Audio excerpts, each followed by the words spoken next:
Assalamualaikum rahmatullahi wa barakatuh guys. It is Nafeesa Fiaz here and you are watching the psych exam series.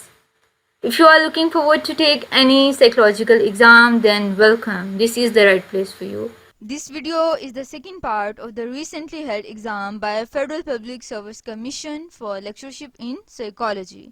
So without wasting further time, let's get to it. Moods are form during, moods कब बनते हैं? तो ये infancy के दौरान ही बन जाते हैं। इसका मतलब क्या है? मूड्स बेसिकली ना हमारी पर्सनैलिटी का ही एक हिस्सा होता है।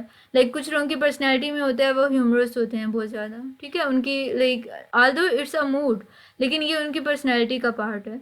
इसी तरह कुछ लोग ऐसे होते हैं जो थोड़ा गमगीन रहना पसंद करते हैं। तो this is what mood is. Mood जो है वो लॉन्ग टर्म होता है, ठीक है। ऑन द कॉन्ट्ररी जो इमोशंस होती हैं वो शॉर्ट टर्म होती हैं, ठीक है। लाइक अगर आप थोड़ी देर के लिए हैप्पी हो गए हैं, प्राइडफुल फील कर रहे हैं, थोड़ी देर के लिए सैड हो गए हैं, that would be the emotion, ठीक है। लेकिन अगर आप मुसलसल ग्लूमी रह रहे हैं या आपकी मुसलसल एक ह्यूमरस वे में अगर आप बिहेव कर रहे हैं तो वो आपका मूड है, ठीक है। Our next question is which is the master emotion? कौन सी मास्टर इमोशन होती है? Happiness, worry, fear?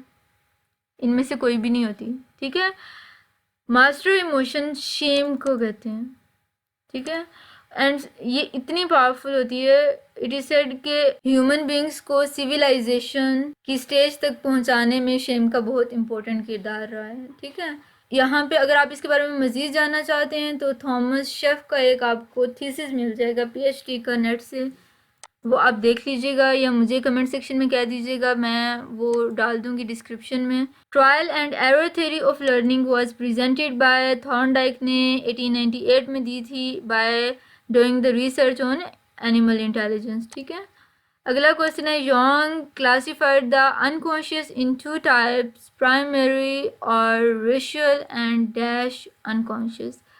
बेसिकली तो जो हम लोगों ने पढ़ी है बीएस वगैरह में वो पर्सनल और कलेक्टिव अनकॉन्शियस के बारे में हम लोगों ने पढ़ा हुआ है।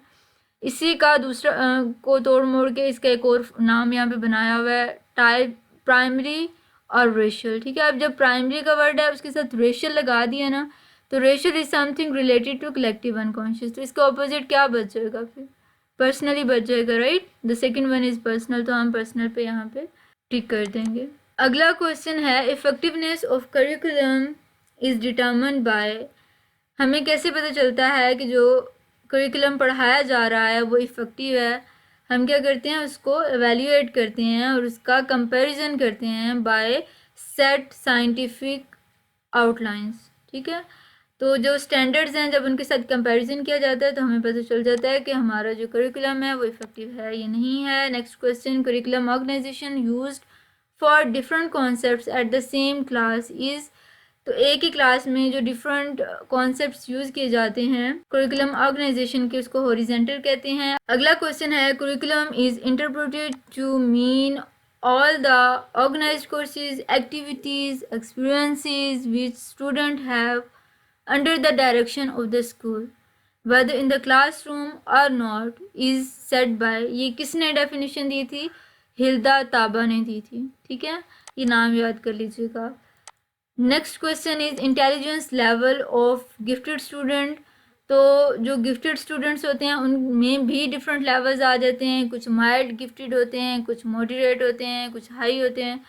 तो जो गिफ्टेडनेस स्टार्ट होती है ना वो हम कहना शुरू कर देते हैं कि जो माइल्ड गिफ्टेडनेस है ना वो 115 टू 129 के राउंड अबाउट होती है, ठीक है। तो लाइक 110 एंड अबव यहाँ से गिफ्टेडनेस स्टार्ट हो जाती है, तो इसका आंसर 110 एंड अबव होगा। इफ़ 2 और more methods are mixed up for teaching, the teaching method will be known as. तो उसको जब दो या दो से ज़्यादा तरीक़ों को हम यूज़ कर रहे हैं अपने मकसद को पूरा करने के लिए, अपने मकसद के अकॉर्डिंग, तो उसको हम कलेक्टिव मेथड कहते हैं।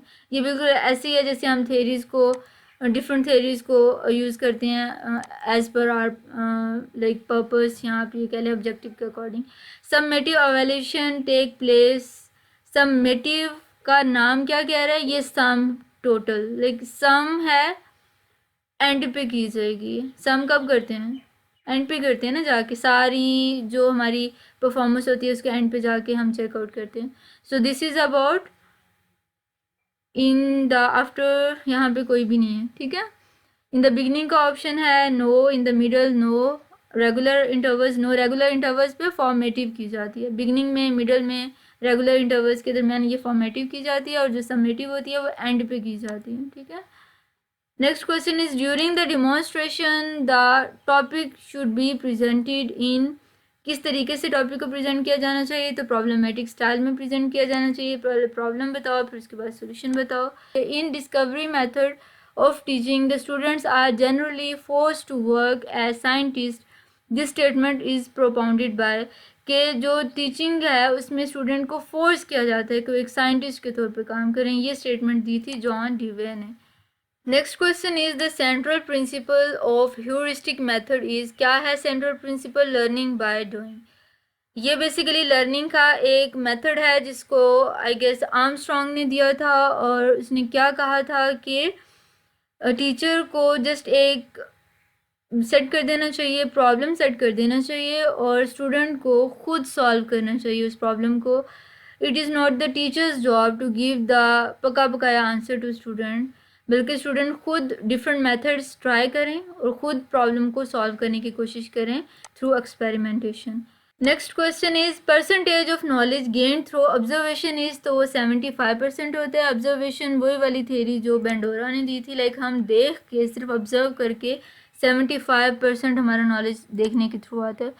Keeping in view the type of student in a class are generally grouped as, तो हम बच्चों को कितने ग्रुप्स में डिवाइड कर सकते हैं, तो हम average, below average, above average, तीनों ग्रुप्स में डिवाइड कर सकते हैं। Rote learning is a demerit of, rote learning basically shallow learning को कहते हैं, और ये किसका डीमेरिट होता है? सब्जेक्ट सेंटर्ड करिकुलम का। सब्जेक्ट सेंटर्ड करिकुलम क्या होता है? जिसमें हम सब्जेक्ट को ज़्यादा फोकस करते हैं और ये देखते हैं कि अच्छा ये सब्जेक्ट है तो इसमें ये भी आना चाहिए, ये भी आना चाहिए, और हम स्टूडेंट्स की नीड्स को बिल्कुल ही निगलेक्ट कर देते हैं, स्टूडेंट पे फोकस करते ही नहीं हैं। तो इसके नतीजे में ज़ाहिर है जब हम स्टूडेंट को देख ही नहीं रहे हैं कि उनके लिए क्या, उनकी मेंटल लेवल क्या है और क्या उनके जो कैपेबिलिटीज़ हैं, तो फिर रूट लर्निंग की होगी, शैलो लर्निंग की स्टूडेंट्स करेंगे, ठीक है। अगला क्वेश्चन है the most important component of lesson plan is, सबसे इम्पोर्टेंट कंपोनेंट लेसन प्लान का क्या होता है? करिकुलम एवेल्यूएशन होता है, ठीक है।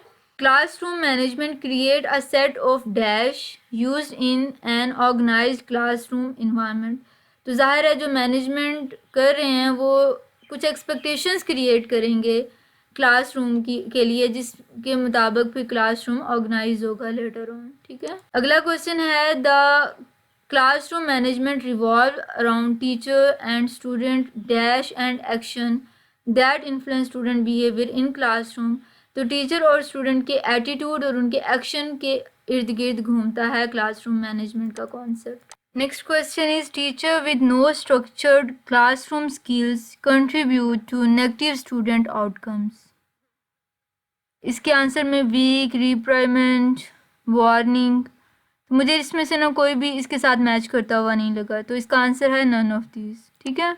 Dash is defined as the practice of teaching others to obey rules or norms by using punishment to correct unwanted behavior, answer is discipline, discipline को हम यूज़ करते हैं दूसरों को रूल्स को ओबे करना सिखाने के लिए और नॉर्म्स सिखाने के लिए। Next question is management is defined as those events or procedures involved in the decision to initiate a specific activity for an individual student, तो क्लासरूम मैनेजमेंट की ये डेफिनेशन है, ठीक है। Rules create clear dash for children, तो rules जो expectations को create करते हैं और उनको ये बताते हैं स्टूडेंट्स को, चिल्ड्रन को, कि आपका कौन सा बिहेवियर अनएक्सेप्टेबल होगा। Dash help to minimise behavioural challenges in the classroom and are key to a well managed and organised classroom, तो रूटीन्स हैं इसका आंसर जिसको हम यूज़ करते हुए बिहेवियरल चैलेंजेस को मिनिमाइज करते हैं और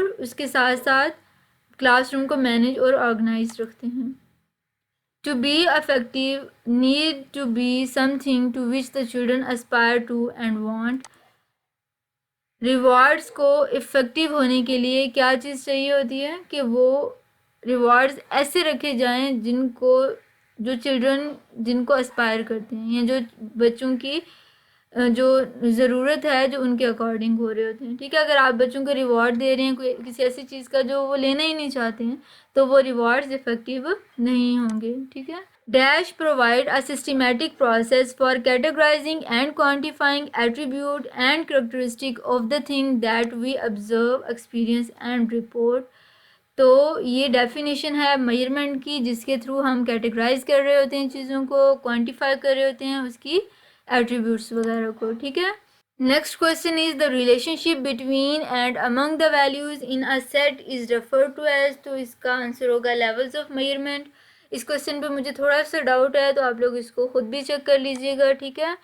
नेक्स्ट क्वेश्चन ये कहता है at the dash level of measurement values can be placed into categories that are rank ordered. Rank order की बात की जा रही है, यहाँ वो कह रहे हैं कि हम उनको रेट कर सकते हैं कॉन्टिन्यूम में, तो इसका आंसर होगा ऑर्डिनल। ठीक है, ऑर्डिनल ऑर्डर से। ओके, ये वो मेजरमेंट के लेवल्स हैं जो नॉमिनल, ऑर्डिनल, रेशो, इंटरवल। ठीक है, तो इनका भी वैसे आपको पता होना चाहिए, इसके बारे में देख लीजिएगा आप नेट से। Dash describe the extent to which we measure what we purport to major.